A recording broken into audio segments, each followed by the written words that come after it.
Assalamualaikum warahmatullahi wabarakatuh. Ya, hari ini setelah kita mendengarkan ceramah dari Gus Aulia, seperti biasanya kita makan dan sarapan bersama ya. Dan menunya kali ini Cak Tik. Menunya apa Cak Tik? Macam-macam ini ada teri goreng, ada sambelnya, walaupun katanya apa namanya itu tadi lombok larang, tapi tetap wal peyek, wal peyek, wal doki, wal PTI, alhamdulillah ya. Inilah suasana sarapan pagi setelah kita mendengarkan ceramah dari Gus Aulia dan tetap semangat kita sholat berjamaah subuh dan juga mendengarkan kuliah subuh. Assalamualaikum warahmatullahi wabarakatuh.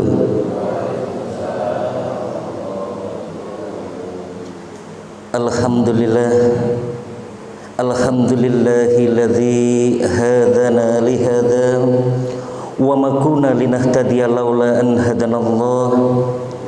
Asyhadu an la ilaha illallah wa asyhadu anna Muhammadan abduhu wa rasuluh. Sesuai dengan tema yang kita usung, yaitu makmur masjidnya maka makmur jamaahnya. Tentunya di sini tidak banyak yang ingin kita kupas karena ini sudah sangat familiar, semuanya paham apa itu memakmurkan masjid. Tentunya apakah dengan membangun yang sebagus mungkin, ataukah membuat gedungnya dengan seindah mungkin, atau dengan mengisinya. Tentunya kalau kita memandang antara bungkus dengan isi, yang harus kita dahulukan perindah adalah isinya, baru kemudian yang kedua bungkusnya.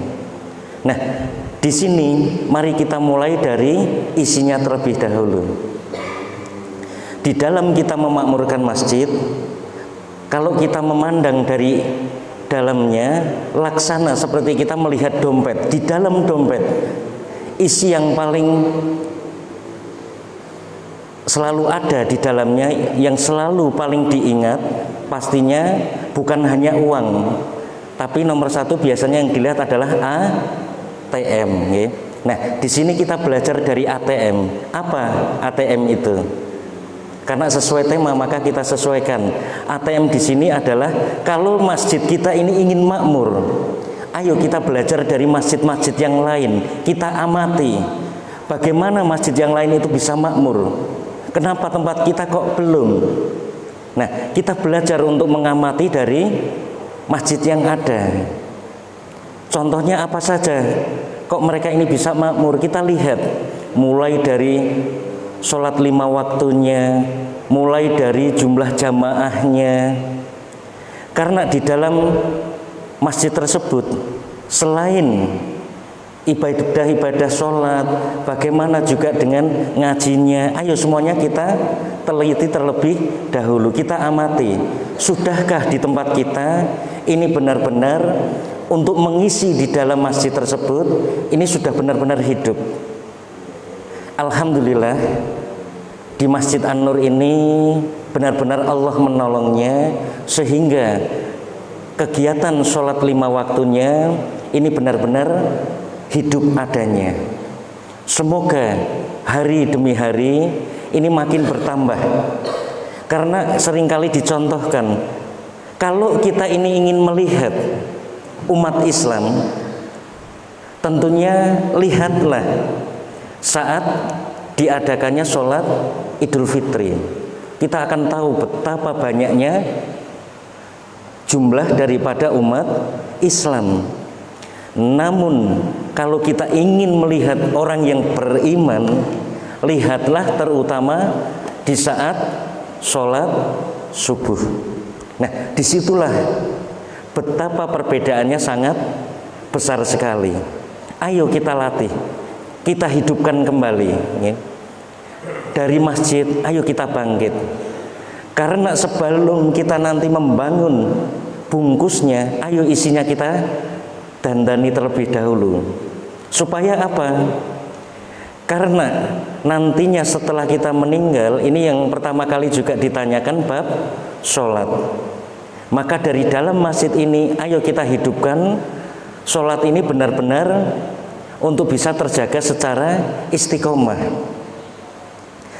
Setelah kita amati, nanti kita tingkatkan lagi untuk bisa meniru, yaitu yang kedua amati, yang kedua T.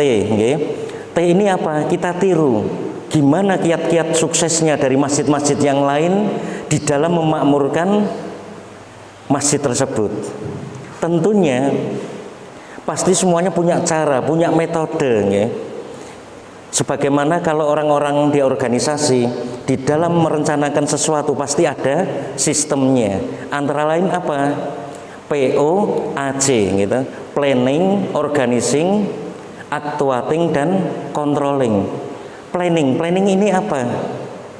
Berhubung kula jenengan iki wong Jawa, kalau dibahas planning kadang sok gak mudeng. Planning niku rencana nggih.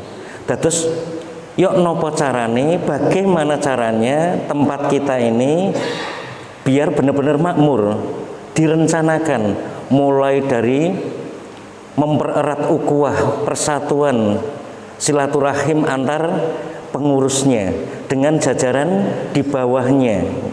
Kemudian bagaimana membina kerukunan dengan antar jamaahnya.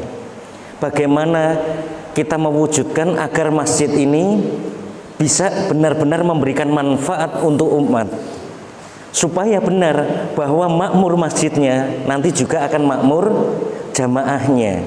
Jadi harus bisa betul-betul dirasakan nilai manfaat adanya keberadaan masjid.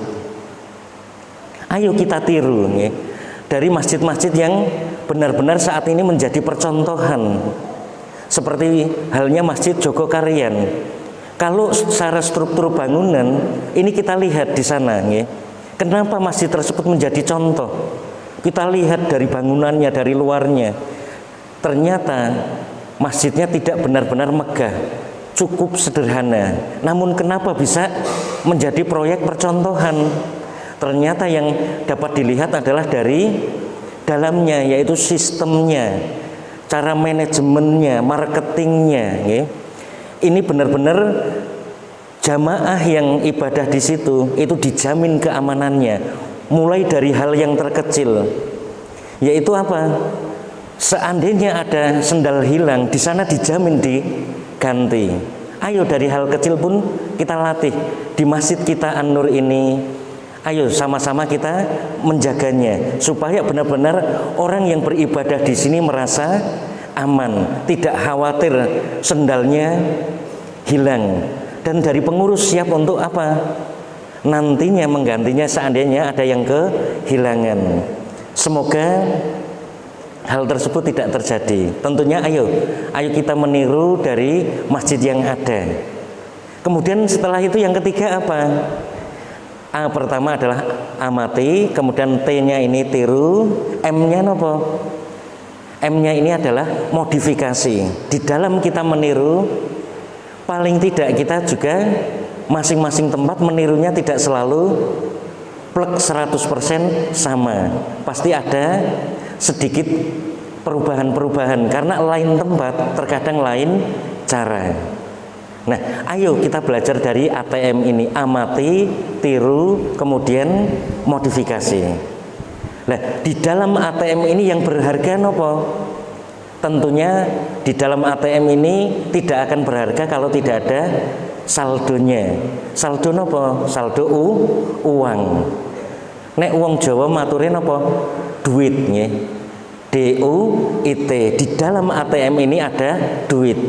Lah, terus hubungannya nopo dengan kemakmuran masjid ini? Dalam memakmurkan masjid ini hubungannya nopo?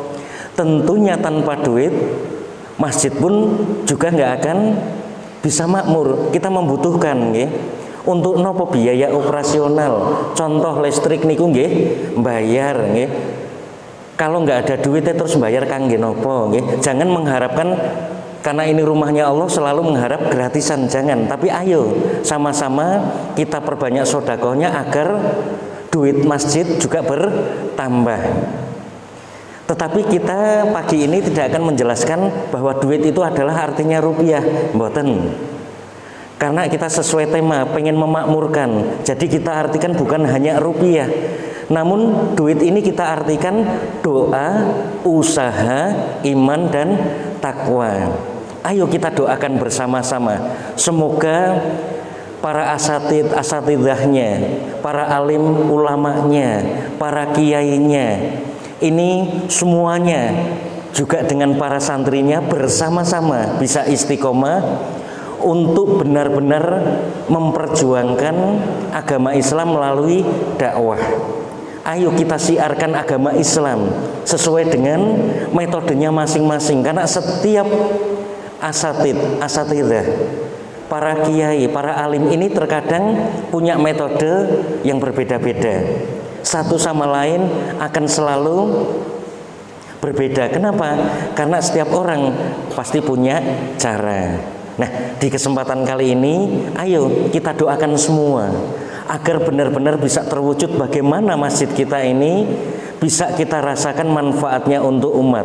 Bagaimana masjid ini bisa benar-benar makmur.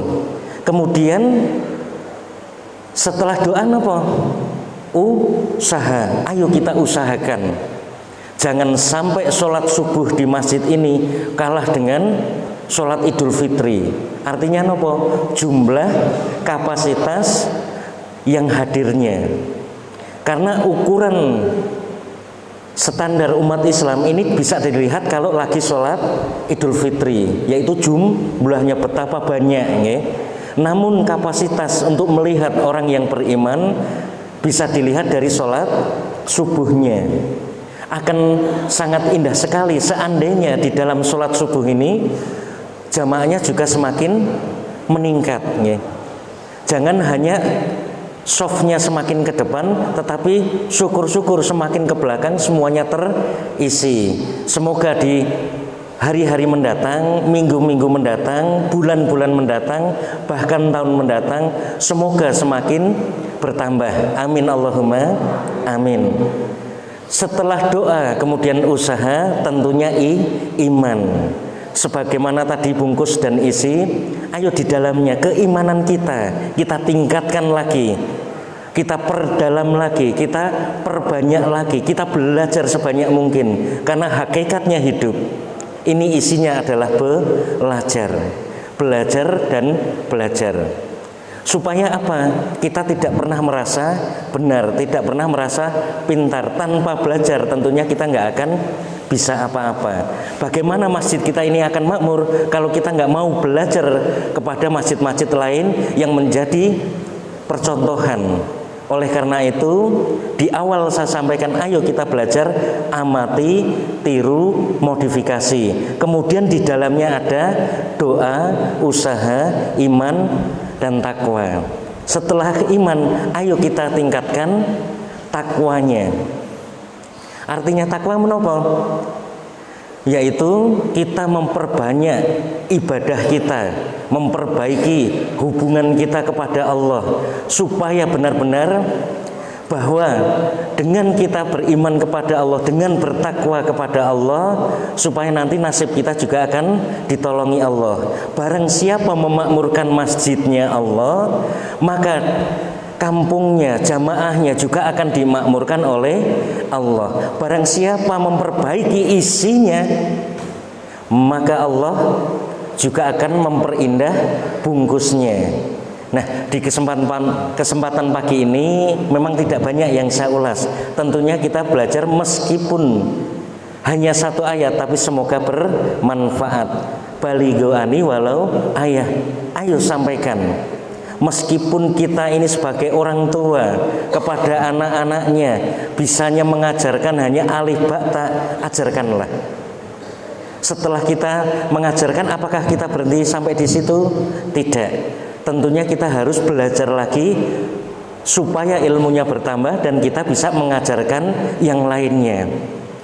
Dan kita juga jangan bosan untuk selalu dan selalu meningkatkan keimanannya, ketakwaannya, kemudian meningkatkan belajar dan semangatnya. Ayo kita bangun semuanya.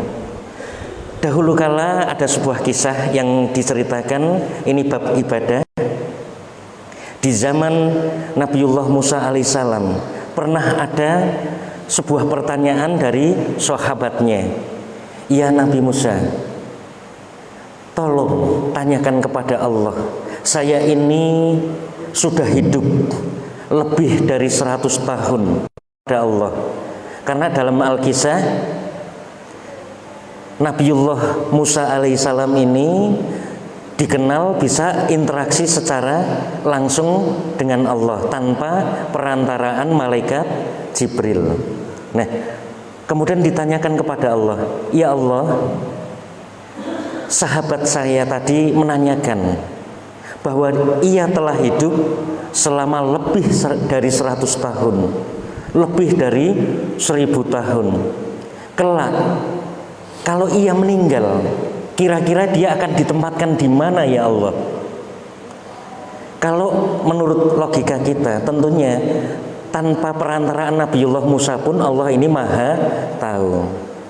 Kemudian dijawab oleh Allah Ta'ala, ya Nabi Musa, sampaikanlah kepada sahabatmu tadi, kalau ia meminta balasan terhadap amal ibadahnya yang telah dikerjakan selama 1000 tahun, sampaikanlah, sesungguhnya ia kelak akan saya tempatkan di neraka yang paling dalam. Kenapa? Karena ia meminta ditimbang. Saat ia meminta ditimbang, ia akan saya timbang hanya dengan satu saja, yaitu rahmatku. Ternyata kalau ditimbang rahmatnya Allah dibanding dengan 1000 tahun ibadah atau jutaan tahun ibadah, ini belum ada apa-apanya. Dan kelak sahabatmu tadi akan ditempatkan di neraka yang paling dalam. Kemudian jawaban tersebut disampaikan kepada sahabat, ya sahabat, ketahuilah bahwa kelak Allah akan membalas, menempatkanmu yaitu di neraka paling dalam. Kemudian sahabat tadi ini menyampaikan, ya Nabi Musa, kalau memang demikian kelak balasannya yang akan diberikan kepada saya, mohon sekali lagi sampaikan kepada Allah, saya ikhlas, saya ridho kalau memang kelak Allah akan membalas saya ditempatkan di neraka yang paling dalam. Tapi tolong izinkan saya meminta satu saja permintaan, yaitu tolong izinkan kelak saat saya ditempatkan di dalam neraka ini, tolong bikin badan saya agar selebar dan seluas daripada neraka tersebut, agar jangan ada sahabat-sahabat yang lain, saudara-saudara yang lain yang masuk ke neraka kecuali hanya diri saya. Karena saya yang beribadah selama 1000 tahun, balasannya belum tentu surganya Allah. Bagaimana nanti umat-umat yang lain yang ibadahnya tidak ada 100 tahun, yang ibadahnya tidak ada 50 tahun, yang ibadahnya tidak ada 10 tahun, yang ibadahnya tidak ada 1 tahun. Nah, kemudian apa? Pertanyaan tersebut akhirnya disampaikan kepada Allah kembali. Apa jawaban Allah? Ya Allah, sahabat saya tadi ikhlas, sahabat saya tadi ridho kalaupun nantinya ditempatkan di neraka. Namun beliau punya satu permintaan ya Allah. Beliau meminta agar diizinkan kelak badannya ini meminta dibikin seluas selebar daripada neraka tersebut. Kemudian jawaban Allah bagaimana? Allah menjawab, ya Nabi Musa, sampaikan kepada sahabatmu tadi bahwa kelak ia tidak jadi dimasukkan di neraka gara-gara ia punya risah, ia punya fikir, memikirkan bukan hanya dirinya sendiri, namun memikirkan umat yang lain. Ternyata kembali lagi rahmat Allah, Rahman Rahimnya Allah, kasih sayangnya Allah ini sangat-sangat luar biasa, melebihi segala-galanya. Nah, dari kisah ini bisa kita ambil hikmahnya apa?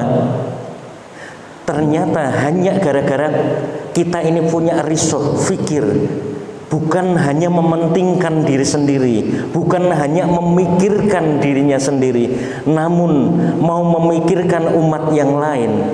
Ternyata Allah akan memberikan balasan yang sangat luar biasa.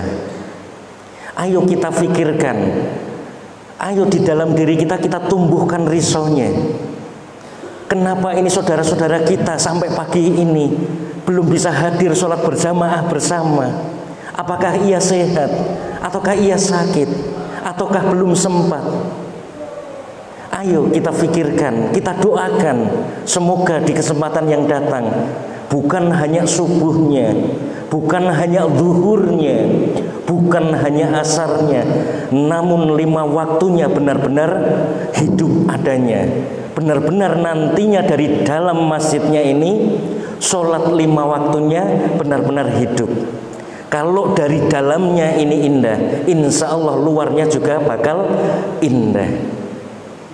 Ternyata dari hanya dengan punya rasa risau, memikirkan umat yang lain, ini barokahnya luar biasa. Ayo kita biasakan, meskipun hanya lewat untaian doa, ayo jangan pelit. Kita doakan saudara-saudara kita doakan orang lain. Jangan setiap doa hanya selalu untuk diri sendiri. Karena cepat terkabulnya sebuah doa, yaitu apa? Saat kita berdoa, yang paling cepat dikabulkan Allah Ta'ala, yaitu doa yang tidak mementingkan diri sendiri. Di dalam berdoa selalu mendahulukan orang lain. Begitu pula kalau masjid ini ingin makmur, jangan hanya makmur takmirnya, pengurusnya, jangan. Namun ayo kita dahulukan makmur jamaahnya, supaya benar-benar jamaah ini semakin senang untuk beribadah di masjid ini. Ayo bersama-sama kita doakan, semoga meskipun singkat membawa manfaat. Karena nanti seandainya Allah mengizinkan, akan saya kupas ada 7 hal lagi kaitannya dengan doa selamat. Di dalam doa selamat itu seringkali kita berdoa Allahumma salamatan fiddin. Kita memohon kepada Allah agar kita ini agamanya diselamatkan. Kita berusaha benar-benar untuk menjaga agama. Barang siapa berjuang membela agamanya Allah, maka Allah juga akan membela orang tersebut. Barang siapa memperbaiki hubungannya dengan Allah, maka Allah akan memperbaiki hubungannya kepada hambanya. Allah akan memperbaiki kehidupannya. Seperti halnya memakmurkan masjid, ini juga dalam rangka membela, berjuang, membangun agamanya Allah. Nah, hal tersebut nanti seandainya Allah mengizinkan akan kita sampaikan nanti di edisi mendatang. Kemudian yang kedua, setelah Allahumma salamatan fiddin wa afiatan fil jasadi, semoga nanti juga membawa keberkahan terhadap nopo. Masjid ini bisa dirasakan dampak untuk sosialnya, ada bab kesehatannya. Jadi seandainya ada jamaah yang lain sakit, masjid pun bisa membantu di bidang sosial kesehatan. Fa insyaallah untuk kelanjutannya semoga nanti Allah memberikan kesempatan kita umur yang panjang, yang manfaat, yang barokah, sehingga di edisi mendatang bisa kita lanjut lagi. Tentunya kembali lagi meskipun singkat, moga benar-benar manfaat. Semoga kuliah subuh di pagi ini kula panjenengan sami mendapatkan keberkahan dari Allah Ta'ala, tambah imannya, tambah sehatnya, ditambah rizkinya, amin Allahumma amin. Supaya manfaat barokah, mari meskipun sedikit kita bersolawat kepada Allah dan Rasulnya. Sallallahu ala Muhammad. Sallallahu alaihi wasallim. Sallallahu ala Muhammad. Sallallahu alaihi wasallim. Subhanallah wa bihamdi, subhanallah wa bihamdika, asyhadu an la ilaha illa anta.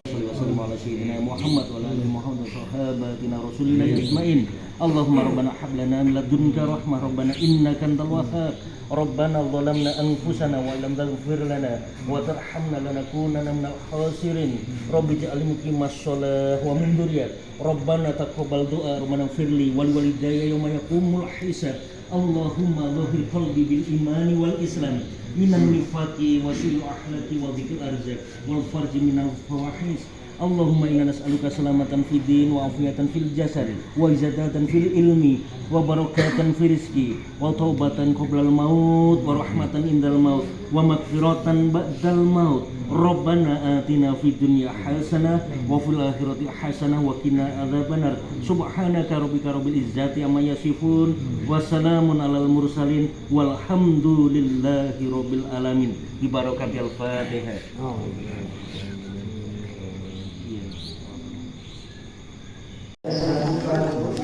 Yang ibadahnya tidak ada yang ibadahnya tidak ada sempurna, yang ibadahnya tidak ada satu kampung. Nah, kemudian